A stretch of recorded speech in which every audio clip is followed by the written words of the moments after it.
Cordial saludo, estimados docentes, bienvenidos a la cápsula número 2. Anteriormente, en la cápsula número 1 se indicó que esta secuencia didáctica estaba diseñada en 4 etapas: etapa de comprensión, etapa de descontextualización, etapa de resolución de la situación problema y etapa de reflexión. A continuación procederemos con la etapa de comprensión. Con respecto a la etapa de comprensión es necesario primero aclarar que el material PRES fue diseñado tomando en cuenta los lineamientos curriculares, los estándares básicos de competencia y los derechos básicos de aprendizaje. Se creó con el fin de apoyar a los docentes en los procesos del desarrollo profesional, planeación, desarrollo de clases y evaluación de aprendizaje. La guía está estrechamente ligada al enfoque de resolución de problemas descrito por Polya y los referentes curriculares referencian las teorías de las situaciones didácticas de Rousseau, referentes al rol del docente, estudiante y conocimiento. Se compone de 3 subetapas: presentación del contexto, presentación de la situación problema SP y construcción del esquema. En la presentación del contexto, para que se logre un aprendizaje significativo, es indispensable que el docente sumerja, por así decirlo, a los estudiantes en el contexto de la situación problema. Se recomienda que a través de diálogos, interacción entre estudiantes, preguntas y contrapreguntas, entre otros, se determine los conocimientos previos sobre el tema general para así garantizar que quede claro el vocabulario que pueda causar dificultades. Antes de realizar la lectura se aconseja observar las ilustraciones que acompañan la situación problema y pedir a los estudiantes que las describan y relacionen con objetos o experiencias cotidianas. En el caso de la situación problema en busca del octavo enanito, se podría iniciar recordando la historia de Blancanieves y los 7 enanitos.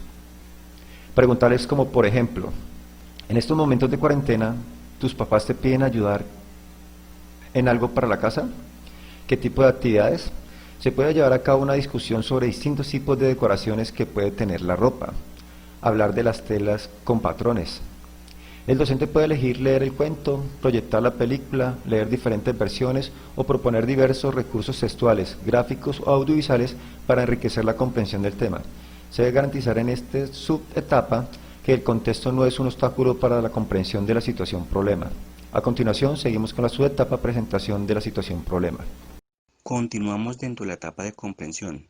Antes de seguir, quiero hacer un paréntesis. Recordemos que desde la teoría de las situaciones didácticas, una situación problema existe en el medio independiente del sujeto, pero se convierte en problema cuando el individuo reconoce que debe solucionarla y encuentra la motivación para hacerlo. Precisamente con este propósito se deben concentrar todos los esfuerzos del docente en la etapa de comprensión. Por eso en esta etapa no se debe pedirle al estudiante iniciar ningún proceso de solución, pues eso corresponde a un momento posterior. Como situación didáctica, el docente debe prepararse para forjar los aprendizajes en los estudiantes, generando su propia autonomía, pero siempre guiándolos en este proceso. Ahora bien, una vez claro el contexto y el vocabulario que pueda causar dificultades realizado en la subetapa anterior, en esta siguiente subetapa de la comprensión se procede a la presentación de la situación problema mediante la lectura de la misma. En nuestro ejemplo vamos a leer la situación en busca del octavo enanito tomado del texto de Matemáticas PRES de segundo. Veamos. Blancanieves se casó con su príncipe azul y se fue a vivir con él a su castillo, dejando los 7 enanitos en su pequeña casa en el bosque. Ahora deben cuidar de sí mismos. Blancanieves mimó tanto a los enanitos que a ellos les gustaría acoger un octavo enanito en su casa para no sentir su ausencia. Vamos a dejar hasta ahí, pero con los niños terminamos la situación. Esta lectura se debe acompañar con preguntas que orienten el proceso y que sean pertinentes para la reflexión y comprensión por parte del estudiante. Por ejemplo, ¿quiénes son los personajes de la situación? ¿Por qué los enanitos quieren un octavo enanito? ¿Qué le darán los enanitos al octavo enanito? ¿Qué necesitarías tú para ser el octavo enanito? Estas y otras preguntas tienen como fin lograr que el estudiante comprenda la situación problema por sus propios medios, sin que el docente realice la explicación directamente. Solo después de que los estudiantes tengan clara la situación, estarán en capacidad de identificar qué es lo que deben hacer. Es decir, estarán en capacidad de identificar las tareas que le pide el problema. La construcción del esquema de la situación problema con los estudiantes es una etapa muy importante y por tanto debe estar cuidadosamente preparada. Posteriormente, es necesario que prepares o organices la ruta de trabajo. Además, ten en cuenta las condiciones del problema desde la perspectiva del acto consciente en cada uno de los educandos y dejar muy claro los pasos a seguir. Por otro lado, sin perder de vista el objetivo principal en busca del octavo enanito, los estudiantes podrían analizar situaciones asociadas a secuencias numéricas, patrones, emplear colores, evaluar costos, tiempos y condiciones.